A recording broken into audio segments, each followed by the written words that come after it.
할렐루야. 우리 옆에 분들이 이렇게 한번 인사할까요? 영혼의 심장이 뜨겁습니다. 영혼의 심장이 뜨겁습니다. 다시 한번 인사하는데 여러분, 뜨겁습니다 아니고요, 뜨겁습니다. 다시 한번, 내 영혼의 심장이 뜨겁습니다. 내 영혼의 심장이 뜨겁습니다. 할렐루야. 하나님께서 우리의 영혼의 심장을 오래 살려주신 줄로 믿습니다. 여러분, 어렸을 때 참 많이 불렀던 찬양들이 있죠. 근데 어떤 찬양 하나가 떠오르냐면 예수님은 생명의 포도나무라는 찬양이 있어요. 가사가 이렇습니다. 예수님은 생명의 참 포도나무, 아버지는 포도원 농부시니 가지들아 열매를 맺지 않으면 아낌없이 찍어서 던지시리라. 여러분 기억나세요? 아마 주일학교를 다니신 분들은 반드시 이 찬양을 아실 텐데, 근데 여러분 장성해서 보니까, 어른이 되고 보니까 이 찬양이 굉장히 무서운 찬양이더라고요. 왜 이 찬양이 무서운 찬양이냐, 가사를 잘 보시면 예수님이 생명의 참 포도나무시래요. 또 하나님 아버지는 포도원 농부시래요. 근데 여기서 핵심은 뭐냐면 포도나무이신 예수님과 또 포도원 농부이신 아버지 사이에 특별한 존재가 하나 더 등장하더라는 거죠. 어떤 존재냐? 바로 포도나무 가지라는 존재죠. 여기서 포도나무 가지는 누구를 가리켜요? 우리를 가리키는 거죠. 중요한 건 이 가지를 어떻게 평가하고 또 어떻게 처리하느냐 하는 건데, 가사의 후렴부 부분에 보면 이렇게 말합니다. 가지들아 열매를 맺지 않으면 아낌없이 찍어서 던지시리라. 여러분, 가지에 대한 평가의 기준이 뭐예요? 열매가 있느냐 없느냐, 열매의 유무죠.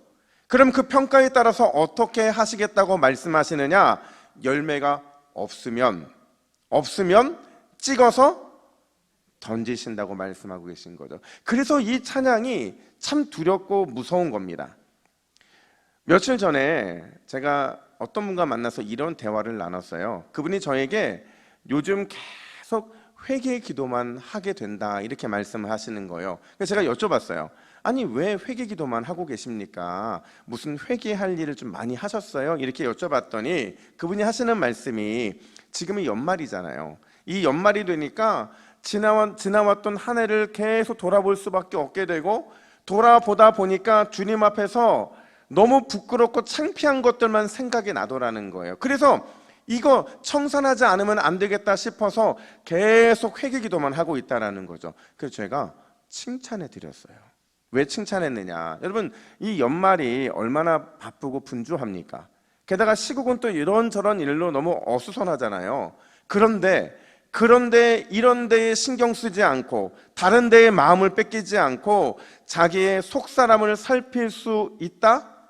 이거 얼마나 대단한 믿음입니까? 그래서 제가 칭찬을 해드렸는데, 근데 그분의 마지막 이 말 한마디가 제 마음을 좀 아프게 했어요. 이분이 뭐라고 말씀하셨냐면, 목사님, 걱정이 돼요. 열매 없는 제 삶을 하나님께서 찍어서 불에 던지실까 두렵습니다. 이런 말씀을 하시는 거예요. 여러분, 과연 하나님이 그런 분이실까요? 가지인 우리를 그냥 아주 촘촘히 꼼꼼히 살피셔서 이놈 열매 있나 열매 없나 살피시고 확인하시고 나서는, 그래서 만약 열매가 없으면 도끼로 과감하게 찍어서 불에 던지시는 분, 그분이 우리 농부이신 하나님 맞느냐 하는 거예요. 여러분 맞습니까? 사실 오늘 본문은요, 바로 그 고민에서 시작이 된 본문이에요. 저도 요즘 한 해를 정리하다 보니까 이 만감이 교차되는 걸 느끼게 돼요. 왜냐? 여러분 한번 올 한 해를 생각해 보세요. 주님이 보시기에 잘했다고 칭찬받을 만한 것도 있는 반면에 또 어떤 것도 있어요? 책망받을 것도 있잖아요. 잘했다고 칭찬받을 것에 대해서는 감사와 기쁨의 마음을 느끼지만, 잘못하고 실수해서 그래서 열매가 없는 것에 대해서는, 이런 책망받을 것에 대해서는 창피함을 느끼잖아요. 그리고 그걸 넘어서 심지어 우리 안에 죄책감까지 느껴지게 되잖아요. 그러다 보니까 요즘 감정이 저도 오르락 내리락 해요. 여러분, 어느 날 저를 만났는데 제가 좀 표정이 우울하다. 제 안에 책망받을 것 때문에 우울해서 그런 거예요. 근데 제가 갑자기 어느 날 조금 전에는 우울했는데 조금 지나고 나서는 막 기뻐한다. 제가 병든 게 아니고요. 감사와 기쁨이 찾아진 거예요. 그래서 저는 오르락 내리락 감정을 느끼게 되는데, 그러는 중에 묵상했던 말씀이 바로 오늘 본문 요한복음 15장 말씀이었어요. 여러분, 앞서 살펴본 것처럼 이 말씀은요, 우리에게 아주 무서운 경고를 하고 있어요. 마치 좌우가 갈라지듯이, 또 흑백이 나뉘어지듯이 너무나도 무서운 결말을 예고하는 게 오늘 본문이더라는 거죠. 여러분, 2절 말씀을 우리 한번 천천히 같이 한번 읽어볼까요? 2절입니다. 시작. 무릇 내게 붙어있어 열매를 맺지 아니하는 가지는 아버지께서 그것을 제거해 버리시고, 무릇 열매를 맺는 가지는 더 열매를 맺게 하려 하여 그것을 깨끗하게 하시느니라. 아멘. 자, 여러분, 질문 하나 드려볼게요. 열매를 맺는 가지가 있잖아요. 열매를 맺지 않는 가지가 있잖아요. 방금 읽은 2절에서 이 두 가지의 공통점이 뭘까요? 이 두 가지의 공통점. 여러분, 이 두 가지의 공통점은요, 무릇 내게 붙어 있어라는 거예요.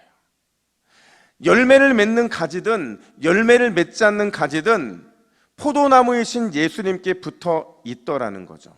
이 말을 뒤집어 보면 우리가 포도나무이신 예수님께 붙어 있다고 해서 여러분, 안전하다는 겁니까? 안전하지 않다는 거예요? 평안하고 걱정이 없다는 거예요? 불안할 만하고 염려할 문제라는 거예요? 마치 후자처럼 느껴지잖아요. 지금까지는 무조건 예수님 믿기만 하면 우리의 영혼이 안전하고 평안하고 걱정이 없을 것 같은데, 오늘 이 본문 말씀을 보면 이제는 그렇지 않다는 거죠. 심지어 6절 하반절은 이렇게까지 말을 합니다. 우리 6절 하반절 말씀 같이 읽습니다. 시작. 가지처럼 밖에 버려져 마르나니 사람들이 그것을 모아다가 불에 던져 사르느니라. 밖에 버려지는 것뿐만 아니라 그것들을 모아다가 어디에 던진대요? 불구덩이에 던지겠다고 말하고 있는 거죠. 여러분, 과연 예수님은 왜 이런 말씀을 하고 계신 걸까요? 분명히 히브리서 13장 8절에 보면 이렇게 말씀하셨거든요. 예수 그리스도는 어제나 오늘이나 영원토록 동일하시느니라. 영원토록 동일하시다는 게 뭐예요? 주님의 핏값으로 사신 우리의 구원은 결코 변함이 없다는 거예요. 그게 약속인 거죠. 그런데 도대체 왜 찍어서 제거해 버리시겠다? 심지어 왜 모아서 밖에 버려져 불에 태워지게 될 것이다? 이렇게 말씀하고 계시냐 하는 거예요. 여러분, 만약에 이 말씀을 문자 그대로 의미로 우리가 받아들인다면 올 한 해를 돌아보면서 아마 우리 중에 찍어서 제거해 버림을 당하지 않을 사람 있어요, 없어요? 없어요. 만약에 주님의 이 말씀을 그냥 액면 그대로 받아들인다고 한다면 밖에 버려져서 모아서 태워지지 않을 사람이 있다, 없다? 없다는 거죠. 그렇다면 여러분, 과연 주님은 어떤 마음으로 이 말씀을 제자들에게 하고 계신 걸까? 주님의 이 말씀 속에는 과연 어떤 영적인 의미가 담겨져 있는 걸까? 오늘 그걸 살펴보면 우리가 먼저 기억해야 될 게 있어요. 그게 뭐냐면, 오늘 본문에서 주님이 하고 계신 이 말씀의 진의는 열매가 아니라 거함이라는 사실이라는 거죠. 한번 따라 합시다. 열매보다 관계. 여러분들이 지금 겁먹었어요. 겁먹었어요. 다시요. 열매보다 관계. 열매보다 친밀함. 여러분, 오늘 본문에서 우리가 절대로 놓치면 안 되는 게 있어요. 그게 뭐냐면 바로 2절에서 제거하다라는 단어예요. 헬라어로 아이로라는 단어인데요, 이 단어는요, 용례가 있어요. 그 용례에 따른 순서가 있다는 거예요. 그러니까 무슨 말이냐면 성경에서 가장 많이 자주 사용되는 의미가 있고 가끔 사용되는 의미가 있다는 거죠. 그 순서대로 보면 가장 많이 자주 사용되는 의미가 뭐냐? 들어올리다, 끌어올리다, 바로 이런 의미죠. 그 다음에 많이 사용되는 의미가 우러러 보다, 고개를 높이 들다. 그리고 마지막으로 가끔 사용되는 의미가 있는데 그 의미가 뭐예요? 제거하다, 치우다라는 의미다라는 거죠. 그 관점에서 여러분 가장 많이 사용되는 들어 올리다, 끌어올리다라는 의미로 이 절을 다시 한번 번역하면 이렇습니다. 나에게, 예수님이죠. 나에게 붙어 있으면서도 열매를 맺지 못하는 가지는 아버지께서 어떻게 하신대요? 끌어올리실 것이요, 열매를 맺는 가지는 더 많은 열매를 맺도록 깨끗하게 손질해 주실 것이다 라는 거예요. 의미가 확 달라져 버리죠. 무슨 말이냐면 농부이신 하나님께서 열매를 잘 맺는 가지는 더 열매를 잘 맺을 수 있도록 손질해 주시겠다라는 것이고, 반대로 열매를 잘 맺지 못하는 가지는 잘라서 제거해 버리는 것이 아니라 가지를 높이 들어서 햇빛을 잘 받게 하시고 그렇게 함으로 열매를 맺도록 도와주시겠다라는 거죠. 한마디로 말하면 열매를 잘 맺든 잘 맺지 못하든 어떤 가지이든 상관없이 우리 주님께서는 열매를 맺을 수 있도록 힘써 도와주시겠다라는 거예요. 바로 이 말씀을 오늘 본문에서 하고 계신 거죠. 그렇다고 한다면 여러분, 오늘 본문의 주제는요, 열매가 아니에요. 열매를 어떻게 얼마나 많이 맺느냐, 그게 예수님이 말씀하신 핵심이 아니라는 겁니다. 그보다 더 본질적이고 그보다 더 중요한 게 따로 있다는 거예요. 그게 뭐냐, 오늘 본문에 보면요, 한글로 표현은 좀 다르지만 원어로 보면 똑같은 의미의 표현이 계속 반복이 되고 있어요. 화면을 보시면 2절 상반절에 보면 물은 내게 붙어 있어, 이게 헬라어로 N이라는 단어이거든요. 또 4절 상반절 보니까 내 안에 거하라, 5절 중반절 그가 내 안에 내가 그 안에 거하면, 6절 중반절 내 안에 거하지 아니하면, 마지막 7절 상반절 너희가 내 안에 거하고 내 말이 너희 안에 거하면, 모두가 다 N이라는 이 단어를 쓰고 있더라는 거죠. 여러분, 요한은 왜 헬라어 N이라는 단어를 계속해서 반복해 주고 있느냐? 여러분, 그 이유는요, 우리가 어떤 열매를 맺는가가 중요하지 않다는 거예요. 아니, 열매를 맺기 위해서는 근본적으로 어떤 상태가 돼야 하는지를 요한은 강조해 주기 위함이라는 거죠. 여러분, 우리가 열매 맺는 것보다 더 중요한 게 과연 뭘까요? 근본적으로 우리는 어떤 상태가 되어야만 좋은 열매, 아름다운 열매, 하나님 기뻐 받으시는 열매를 맺을 수 있는 걸까요? 여러분, 우리가 예수님 안에 있을 때, 예수님께 딱 달라붙어 있을 때, 예수님과 아주 친밀한 연합의 관계일 때, 그때 바로 우리는 좋은 열매를 맺는 게 가능한 줄 믿으시기를 축복합니다. 바로 그거라는 거죠. 여러분, 우리는 자꾸 이 열매 맺는 것에 너무 많은 관심을 쏟더라는 거예요. 어떻게든 열매를 맺어서 그 열매로 주님께 올려드리면 주님이 기뻐하실 것이라는 이 강박에 우리는 늘 사로잡혀 살아가고 있다는 거죠.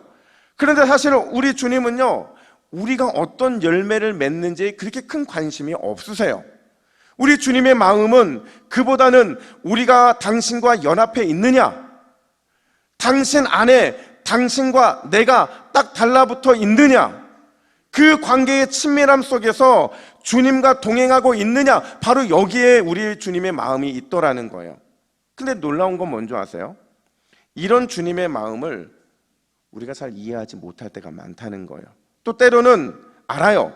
주님이 뭘 원하시는지 알지만 그냥 열매 하나 갖다 드리는 게 훨씬 더 쉽기 때문에 우리는 그걸 무시하고 자꾸 열매에 매달 때가 많다는 거죠. 근데 우리 대적 사탄은요, 우리보다 더 잘 알고 있어요. 주님이 우리에게 뭘 원하시는지, 우리가 어떤 상태이기를 주님이 원하시는지 사탄은 너무나도 잘 알고 있다는 거죠. 그래서 사탄이 우리에게 어떻게 유혹하느냐, 한번 따라합시다. 그리스도 밖으로 나오라. 예수님과 딱 달라붙어 있을 필요가 없다. 적당한 거리를 유지해라. 이거죠. 자꾸 그리스도와 우리의 관계를 회방하는 거예요. 멀어지게 하는 거죠. 심지어 뭐라고까지 유혹을 하느냐? 주님이 원하시는 건 절대로 관계와 관계의 친밀함이 아니라는 거예요. 그거 하려면 더 오래 걸리고 힘들다는 거죠. 그러니 주님이 받으실 만한 열매가 있어야 되고, 그 열매 없는 신앙을 주님이 기뻐하지 않으니까 오늘도 열매를 위해 힘쓰라고 우리를 자꾸 유혹하고 그 열매로 우리를 압박하고 있더라는 거죠. 근데 여러분, 이게요, 열매는 있어야 되는 게 맞아요. 우리 주님께서도 마태복음 7장 20절에서 뭐라고 말했느냐? 우리 마태복음 7장 20절도 함께 읽어볼까요? 시작. 그들의 열매로 그들을 알리라. 분명히 말씀하셨죠. 여러분, 좋은 열매는요, 우리가 받은 구원이 얼마나 확실하고 분명한지를 보여주는 일종의 창문과 같은 거예요. 그 창문으로 보면 그 좋은 열매를 통해 이 사람 구원 받았구나, 이 사람 하나님의 자녀이구나 알 수 있게 되는 거죠. 그런데 왜 오늘 본문에서는 마치 주님이 열매가 중요하지 않은 것처럼 말씀하고 계시냐 하는 거예요. 여러분, 오늘 본문에서 주님은요, 열매가 중요하지 않다고 말하는 게 아니라 좋은 열매를 맺기 위해 필요한 게 있다라는 거예요. 그것만 잘 준비되어 있으면 좋은 열매는 저절로 맺혀지게 된다라는 거죠. 반대로 그게 잘못되어 있으면 아무리 열매를 맺으려 해도 잘 맺혀지지 않을 뿐만 아니라, 심지어 맺혀진다 하더라도 어떤 열매를 맺혀지게 되느냐? 나쁜 열매를 맺혀질 수밖에 없다라는 거예요. 여러분, 우리가 좋은 열매, 선한 열매, 아름다운 열매를 맺기 위해서 선행되어야 될 게 뭐냐? 따라합시다. 주님과의 관계, 바로 그거죠. 그분 안에 내가 거하는 것, 그래서 그분과 친밀해지는 것, 그게 바로 좋은 열매의 출발이라는 사실을 믿으시기를 축복합니다. 그렇다고 한다면 여러분, 날마다 예수님 안에 거하는 복된 인생, 그 인생이 저와 여러분의 인생이 되어야 하는 거예요. 늘 주님 안에 거하기를 힘쓰고 주님과 함께하기를 기뻐하고 항상 주 안에서 좋은 열매, 선한 열매, 아름다운 열매를 맺기를 갈망해야 되는 거죠. 그래서 바울이 빌립보 교인들 향해서 뭐라고 축복하며 기도를 했느냐? 우리 빌립보서 1장 11절 말씀을 화면을 보시고 우리 현대인의 성경으로 2번 읽습니다. 시작. 예수 그리스도를 통해 맺은 의의 열매가 가득하여 하나님의 영광과 찬송이 되기를 기도합니다. 예수 그리스도를 통해 맺은 의의 열매가 가득하여 하나님의 영광과 찬송이 되기를 기도합니다. 아멘. 여러분, 예수 그리스도께 붙어 있으면, 그러면 저절로 의의 열매가 가득할 것이요, 저절로 하나님의 영광과 찬송이 되는 줄 믿습니다. 그러니까 늘 우리는 그리스도께 붙어 있는지가 중요하지, 그 열매는 그 다음의 문제라는 거예요. 역사에 보면 여러분, 징기스칸이라는 사람이 등장하잖아요. 그가 이 몽골 제국을 세울 때에 함께했던 9명의 공신이 있었대요. 그들을 타르탄이라고 불렀는데, 이 타르탄이 무슨 뜻이냐? 세상에서 가장 존귀한 자였다라는 거죠. 근데 징기스칸이 이 타르탄에게 6가지 특권을 주게 되는데, 이 특권이 대단합니다. 어떤 특권을 주냐? 첫 번째로, 언제든지 어디에 들어올 수 있다? 징기스칸, 그 대단한 지도자의 방에 마음대로 들어올 수 있다는 거예요. 두 번째로, 노획물 중에서 가장 좋은 걸 선택할 권세를 주는 겁니다. 그리고 세 번째로, 뭐가 면제돼요? 세금이 면제되죠. 네 번째로, 사형에 해당하는 엄청난 죄를 지어도 몇 번까지 용서가 돼요? 9번까지 용서가 되고, 또 5번째로, 땅은 얼마든지 가질 수 있고, 마지막 6번째로, 이러한 권리, 권세가 몇 대까지 가능하대요? 와, 어마어마한 거잖아요. 자, 질문. 여러분, 이 타르탄들이 이런 권세를 가질 수 있는 이유가 뭘까요? 대단한 공을 세워서 그렇습니까? 아니에요. 때로는 그들도 전쟁에서 졌을 거예요. 또 때로는 이 징기스칸의 마음에 들지 않았을 거예요. 그럼에도 이런 특권이 주어진 이유는 뭐냐면 바로 관계죠. 함께 생사를 넘나들던 이 징기스칸과 타르탄의 관계, 이것 때문에 이들에게 이런 특권이 주어졌고, 심지어 이심 전심, 바로 함께하는 그 마음 속에서 이런 특권이 나타나게 된 거라는 거예요. 우리도 마찬가지죠. 여러분, 우리가 그리스도 안에 거할 때, 우리가 예수님과 함께함을 누릴 때, 날마다 그런 우리의 인생에는 풍성함의 특권, 마르지 않음의 은총이 임하게 될 줄로 믿습니다. 그래서 우리는요, 오늘 참 신기하게도 제가, 여러분, 우리 시온 찬양대가 어떤 찬양을 하는지 몰랐어요. 근데 오늘 여러분이 불렀던 찬양의 시작이 어떻게 됩니까? 그쵸? 주 안에 있는 나에게 딴 근심 있으랴. 십자가 밑에 나아가 내 짐을 풀었네. 주님을 찬송하면서 할렐루야 할렐루야. 내 앞길 멀고 험해도 나 주님만 따라가리. 여러분, 주님만 따라갈 수 있는 이유가 어디에 있을까요? 우리가 딴 근심 하지 않을 수 있는 이유, 십자가 밑에 내 모든 짐을 풀고 주님을 찬송하면서 할렐루야 할렐루야 할 수 있는 이유가 뭐예요? 내가 주 안에 있기 때문에. 우리가 주 안에 있기 때문이라는 사실을 우리는 잊으면 안 되는 거죠. 사랑하는 여러분, 우리가 주님 안에 날마다 거하고 있음을 기억하시고, 비록 나에게는 아무런 열매도 없고 그 가야 할 길은 멀고 험한다 할지라도 주 안에 있음을 통해서 끝까지 주님께 붙어있고 주님만 따라가시기를 예수님의 이름으로 축복합니다. 이건 우리의 사명이고 이건 우리의 미션인 거예요. 여러분, 올 한 해 돌아보면 참 여러분 혼자서 애 많이 쓰셨습니다. 근데 이 모든 일들은요, 주 안에 있으면 해결되는 문제들이었어요. 주 안에 있는 나에게, 주 안에 있는 우리에게 아무런 근심과 염려 없는 줄 믿으시기를 예수님의 이름으로 축복합니다. 여러분, 그렇다면 우리는 어떻게 주님 안에 거할 수 있는가? 어떻게 해야 주님과의 그 친밀함, 주님과의 그 아름다운 동행을 누릴 수 있는가? 한번 따라합시다. 전적 위탁자가 되라. 다시요. 전적 위탁자가 되라. 여러분, 전적 위탁자가 된다는 게 뭘까요? 전적 위탁자가 된다는 것은요, 모든 것을 다 맡기고 위임한다는 거예요. 모든 것을 다 맡기고 위임하며 살아가는 사람, 그 삶을 살아가는 사람을 우리는 전적 위탁자라고 말합니다. 여기서 전적이라는 단어 속에는요, 내가 가지고 있는 모든 소유, 나의 모든 것을 의미하는 거예요. 내 시간도, 내 재정도, 내 힘과 에너지도, 내 인생 계획과 심지어 나의 기도의 제목까지도 내 인생과 관련된 게 있다면 그 모든 것이 다 이 전적이라는 단어 안에 포함이 되어 있는 거예요. 따라서 전적인 위탁자가 된다는 건 뭐냐? 내 인생에 모든 걸 맡기고 산다, 올인한다라는 거예요. 중요한 것은 여러분, 이 전적 위탁자가 되기 위해서 목적어가 필요한데, 여러분, 우리는 과연 어떤 것에 대한 전적인 위탁자가 되어야 하느냐?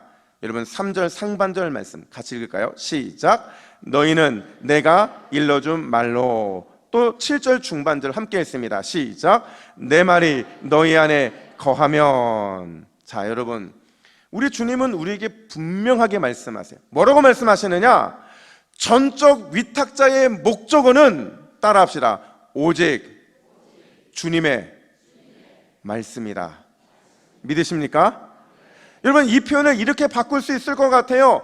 우리는 가지잖아요. 가지인 우리가 포도나무이신 주님께 붙어있는 방법, 주 안에 거할 수 있는 방법은 오직 말씀으로 체험을 받고, 오직 말씀으로 만족하고, 오직 말씀에만 순종하며 살아가는 것, 그게 바로 전적 위탁자의 삶이라는 거죠. 바로 그게 전적 위탁자가 살아가는 삶의 방향이고, 그런 전적 위탁자의 삶을 우리 주님께서 넘치도록 채워주시겠다라는 약속을 하고 계신 거죠. 실제로 그렇습니다. 여러분, 잘 생각해 보세요. 우리가 지난 1년 동안 집착하며 살았던 게 있어요. 자꾸 이거 벗어나지 못해서 몸부림치며 살았어요. 우리가 뭐에 집착하고 뭐에 벗어나지 못했느냐? 여러분, 내가 갖춘 것, 내가 누리고 있는 것에 우리는 집착합니까? 내가 갖지 못한 것, 누리지 못한 것에 우리는 집착합니까? 어떤 거예요? 그죠? 갖지 못한 것, 누리지 못한 것, 이거 다른 말로 말하면 다른 사람이 가진 것에 우리는 집착하며 살아갔다는 거죠. 거기에 시선을 두다 보니까 우리의 영혼에 기쁨이나 감사가 넘치기보다는 조금 더 다른 것에 몰입하고 집착하면서 그게 우리의 마음을 붙잡아서 울고 힘겨워하고 슬퍼하며 살아갔다라는 거죠. 그런데 우리 주님은 오늘 본문에서 뭐라고 말씀하시느냐? 이미 우리 안에는 집착하지 않아도 될 만큼의 풍성함이 있다라는 거예요.